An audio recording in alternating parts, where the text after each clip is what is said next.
All right, next up under the View menu, we've got the Clipboard, Zoom Time, and Zoom Level. With Zoom Time and Zoom Level, we'll also look at some of the button equivalents that are out there in the workspace as well. Okay, the next item we're going to take a look at under the View menu is the Clipboard. And here in the Clipboard menu, what you can do is you can actually see a readout of what is in the clipboard if it's something that you've copied from a file or another area within SoundForge, and believe it or not, you can actually play it. Let's get something on the clipboard right now because everything's grayed out. There's nothing there. So let's come down here and let's just select a portion of the VO here, and we'll go ahead and just copy it like we're going to paste it someplace else. Now that we've copied it, it is in the clipboard. So we can go up to the View menu and voila, there we go. I can view the contents of the clipboard by clicking on this menu, and it gives me just a display telling me that there in fact is audio and what its attributes are, what the length is, how many samples, what size it is, and things like that. If you were doing multiple things, you had multiple programs open, you had a Word doc, it would tell you that you don't have any audio and, you can't do anything with it if you're thinking you're going to be able to paste something someplace. So it's a good handy thing to say, dang, what is in the clipboard? Do I have what I think is there?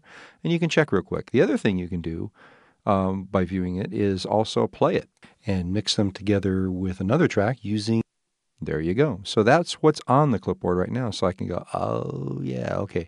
Because, from the descriptor that's there, it's not necessarily enough sometimes to, especially if you're cutting and pasting and getting kind of crazy with things and doing lots of stuff. So, it's a handy little tool to kind of check and see what's on the clipboard and what exactly is there. Next down, we've got the Zoom Time command. Zoom time is basically what is going to allow us to be able to zoom into various levels of resolution on our file, and it gives us some different selection choices. So, for example, right now, zoom in full will take me all the way into the individual sample rate. It's right as far as I can go in.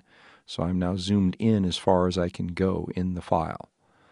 If I go back out here and can do normal or out full. Most of the time normal and out full are pretty much the same thing. So if I do normal, it just takes the file back to where it was.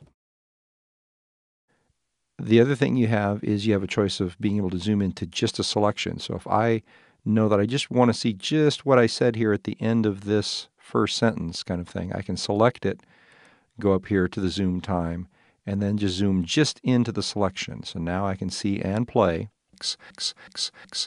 just that selection and see, oh yeah, that's the that I did at the end of that sentence that I want to cut out. Come back up here again, go back out to zoom out full, and it gets you back where you were. The other choices you've got here under the zoom time is you've got custom zoom and zoom 1-to-1. These are some parameters, and you can actually add to these we'll look a little bit later on in some of the preferences areas and stuff where you can go and actually set up more of these custom zoom ratios. But basically, it allows you to set up your own custom zoom ratios so that you can zoom in to whatever specific area, especially if you know that there's a certain resolution that you're most comfortable editing at, or it makes it's easiest for you to do.